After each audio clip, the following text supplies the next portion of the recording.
السلام عليكم ورحمة الله وبركاته. بسم الله الرحمن الرحيم.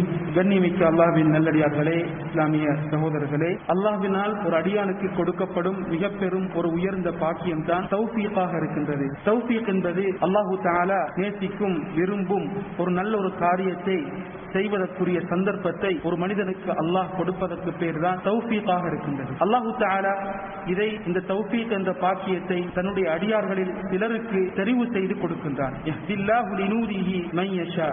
தன்னுடைய பிரகாசத்துக்கு தன்னுடைய அடியார்களில் யாரை அல்லாஹ் விரும்புகின்றானோ அவர்களை செலக்ட் பண்ணி இந்த கிஃப்டை கொடுக்கின்றான் என்று அல்லாஹு தஆலா சொல்லி காட்டியிருக்கின்றான். இன்னும் ஒரு ஆயத்திலே அல்லாஹ் சொல்கின்றான், சூரத்து நூரிலே, வலவுலா ஃபத்லுல்லாஹி அலைக்கும் வரஹ்மத்துஹு மா ஸகா மின்கும் மின் அஹதின் அபதா வலாக்கின்னல்லாஹ யுஸக்கி மன் யஷா. அல்லாஹ்வுடைய அருள், அல்லாஹ்வுடைய பாக்கியம், அல்லாஹ்வுடைய அன்பு உங்கள் மீது இல்லாவிட்டால் நீங்கள் யாரும் உங்களில் ஒருவரை பரிசுத்தப்படுத்திக் கொள்ள முடியாது, தூய்மையாக்கிக் கொள்ள முடியாது. அல்லாஹ் தான் நாடியவர்களை சுத்தப்படுத்தக்கூடியவனாக, பரிசுத்தப்படுத்தக்கூடியவனாக இருக்கின்றான் என்று அல்லாஹு தஆலா சொல்லி காட்டியிருக்கின்றான். அன்பானவர்களை, மக்கள் நினைப்பது உலகத்துடைய பாக்கியம் கிடைத்து விட்டால் எனக்கு தௌஃபீக் கிடைத்து விட்டது என்று நினைக்கின்றார்கள். உலகத்தில் பணம் கிடைத்து விட்டால், பட்டம் கிடைத்து விட்டால், அந்தஸ்து கிடைத்து விட்டால், உயர்வு கிடைத்து விட்டால், அறிவு கிடைத்து விட்டால் இது தௌஃபீக் என்று நினைக்கின்றார்கள். அல்லாஹ்வினால் நான் பாக்கியம் கொடுக்கப்பட்டவன் என்று நினைக்கின்றார்கள். அன்பானவர்களே, உலகத்திலே அல்லாஹு தஆலா ஒரு அடியானை சோதிக்க நாடினால் இப்படியான பாக்கியங்களை கொடுப்பார். அல்லாஹு தஆலா இதை சூரத்துல் ஃபஜ்ரிலே சொல்லி காட்டி இருக்கின்றார். அல்லாஹ் யாரை சோதிக்க நாடுகின்றானோ அவருக்கு பல பாக்கியங்களை கொடுத்து அல்லாஹ் கண்ணியப்படுத்துவான். அந்த மனிதன் சொல்வான், என்னுடைய ரப் என்னை கண்ணியப்படுத்தி விட்டான் என்று அந்த மனிதன் சொல்லி காட்டுவான். அன்பானவர்களே, தௌஃபீக் என்பது இது அல்ல. தௌஃபீக் என்பது யாருக்கு இந்த பாக்கியம் கொடுக்கப்பட்டதோ அவர்கள் அல்லாஹ் விரும்பக்கூடிய வழியிலே, விரும்பக்கூடிய முறையிலே அதை பாவிப்பது.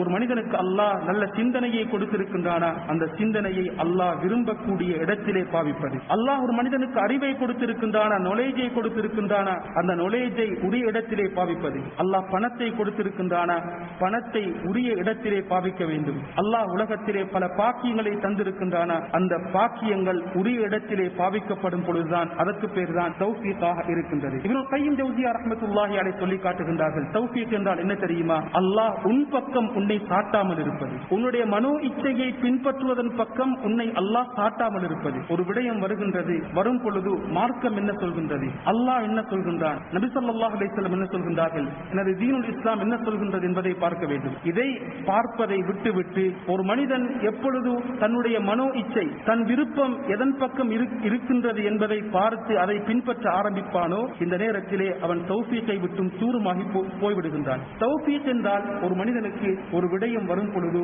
தன்னுடைய ஆசையை பின்பற்றாமல் இருப்பது, அல்லாஹ் அந்த மனிதனை அவனுடைய உள்ளத்தின் பக்கம் சாட்டாமல் இருப்பது. அன்பானவர்களே, ஒரு மனிதன் உள்ளத்தின் பக்கம் சாட்டப்பட்டு விட்டானா இதுதான் மிக பெரும் ஒரு முசீபத்தாக இருக்கின்றது. நபி ஸல்லல்லாஹு அலைஹி வஸல்லம் அவர்கள் கஷ்டம் வரும் பொழுது அருமையான ஒரு துஆவை செய்வார்கள்.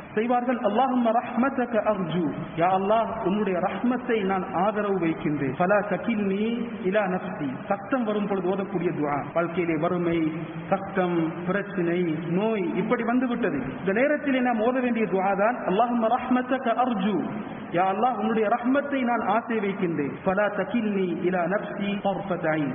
என் பக்கம் கண் சிமிட்டும் நேரம் கூட சாட்டி விடாதே. என்னுடைய உள்ளத்தின் பக்கம் என்னை கண் சிமிட்டும் நேரம் கூட என்னை நீ சாட்டி விடாதே. யார் பக்கம் சாட்டி விடு? உன் பக்கம் என்னை சாட்டி விடு. நீ எதை சொல்கின்றாய் அதை விளங்கி அதை பின்பற்றக்கூடிய பாக்கியத்தை தந்துவிடு. கஷ்டம் வரும் பொழுது மனிதன் அல்லாஹ்வை மறந்து விடுவான், மார்க்கத்தை மறந்து விடுவான். இதுதான் தௌஃபீக். உண்மையான தௌஃபீக் ஒரு மனிதனுக்கு கொடுக்கப்பட்டிருக்கின்றதா இல்லையா என்பதை பார்க்கும் நேரம். இந்த நேரத்திலே அல்லாஹ்வுடைய தௌஃபீக்கை பெற்றவர்கள் அல்லாஹ் எதை விரும்புகின்றான், அல்லாஹ்வுடைய ரசூல் எதை விரும்புகின்றார்கள் இதை பார்த்து பின்பற்றுவார்கள். நபி ஸல்லல்லாஹு அலைஹி வஸல்லம் துஆ செய்வார்கள், ஃபலா தகில்னி இலா நஃப்ஸி தர்ஃபத ஐன்.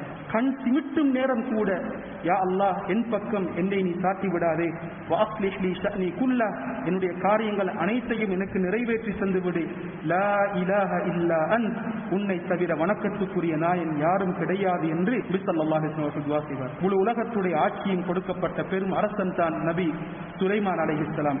அவர்கள் தன்னுடைய பாக்கியத்தை பார்த்து என்ன சொன்னார்கள்? உலகத்தில் பாக்கியம் கொடுக்கப்பட்டவர்கள் தௌஃபீக் எனக்கு கிடைத்திருக்கின்றதா என்பதை பார்க்க வேண்டுமா, சுலைமான் அலைஹிஸ்ஸலாம் சொன்ன வார்த்தையை பார்க்க வேண்டும்? அவர்கள் சொல்லவில்லை நான் சம்பாதித்த ஆட்சி எப்படிப்பட்ட விசாலமான ஆட்சி என்று சொல்லவில்லை. சொன்னார்கள் ஹாதா மின் ஃபத்லி ரப்பி, என்னுடைய ரப் எனக்கு தந்த கிஃப்ட், எனக்கு தந்த பாக்கியம்.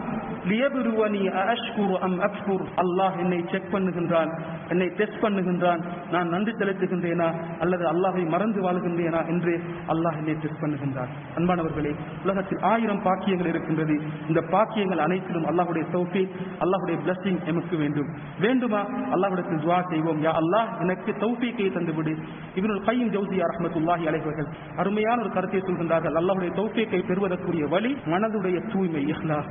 பூமியிலிருந்து வானத்துக்கு உயரக்கூடிய மிக பெரும் ஒரு கிஃப்ட் தான் இஹ்லாஸாக இருக்கின்றது. வானத்திலிருந்து பூமிக்கு அடியார்களுக்கு கிடைக்கும் மிக பெரும் கிஃப்ட் தான் தௌஃபீக்காக இருக்கின்றது. ஒரு அடியானுடைய மன தூய்மை, இஹ்லாஸ் எந்த அளவுக்கு இருக்கின்றதோ அதன் சைஸை வைத்துதான் அல்லாஹ் தௌஃபீக்கையும் கொடுக்கின்றான். வாழ்க்கையில் குடும்பத்தில் சந்தோஷம் வேண்டுமா, குடும்பத்தில் தௌஃபீக் வேண்டுமா, பிள்ளைகளிலே தௌஃபீக் வேண்டுமா, மன தூய்மை எந்த அளவுக்கு இருக்கின்றது, எமது நல்ல காரியங்களிலே எந்த அளவுக்கு மன தூய்மை இருக்கின்றது, இதை வைத்து அல்லாஹ் தௌஃபீக்கை கொடுக்கின்றான், அவரை நல்ல காரியத்துக்கு பயன்படுத்துகின்றான் என்று இப்னுல் கய்யிம் ஜௌஸியா ரஹ்மத்துல்லாஹி அலைஹி சொல்லி காட்டி இருக்கின்றார்கள். அல்லாஹ் சுப்ஹானஹு வ தஆலா எம் அனைவருக்கும் இந்த தௌஃபீக் என்ற பாக்கியத்தை அடையக்கூடிய சந்தர்ப்பத்தை தருவானாக. வ ஆகிரு தஅவானா அல்ஹம்துலில்லாஹி ரப்பில் ஆலமீன். அஸ்ஸலாமு அலைக்கும் வ ரஹ்மத்துல்லாஹி.